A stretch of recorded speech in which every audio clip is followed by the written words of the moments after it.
ଏଇଟା ଏଇଟା ଡାହାଣୀଙ୍କ ସର୍ଦ୍ଦାର ଏଇଟା ରକ୍ତ ପିଇବୁ। ଆରେ ଏଇଟା ବଞ୍ଚି ରହିଲେ ଏ ସୃଷ୍ଟି ପାଇଁ ବିପଦପୂର୍ଣ୍ଣ। ଆରେ କଣ କରିବା ବାବା? ପେଟ୍ରୋଲ ଆଣିଛ? ଆଣିଛି ବାବା। ଦିଆସିଲି ଆମେ ସେଇ କାମ କରିବା। ଆମେ ପୂର୍ବରୁ ଯାହା ସବୁ କରିଛେ ଏଇଟାକୁ ଜିଅନ୍ତା ଅଗ୍ନିରେ ସମର୍ପଣ କରିଦେବା।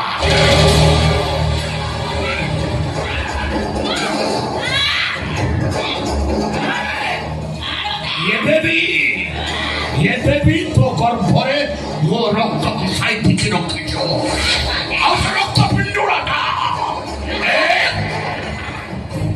ସେ ରକ୍ତ ପିଣ୍ଡୁଳାଟା ଉଲ୍କା ହେଇ ମୋ ଜୀବନ ଆକାଶରେ ଘୁରି ବୁଲୁଛି।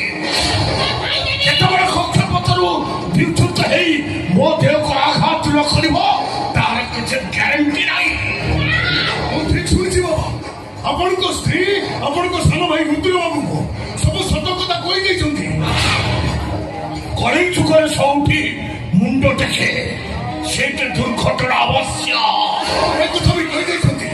ଏ କାହାଣୀ ଗର୍ଭରେ ଆପଣଙ୍କର ସନ୍ତାନ ଅଛି। ଯାହାକି ମୋ ପୁରୁଷ ପଡ଼ିଆକୁ ଆଙ୍ଗୁଠି ନିର୍ଦ୍ଦେଶ। ରୁଦ୍ର ବାବୁ ଏ କାହାଣୀକୁ ନେବା ପାଇଁ ଆସୁଛନ୍ତି।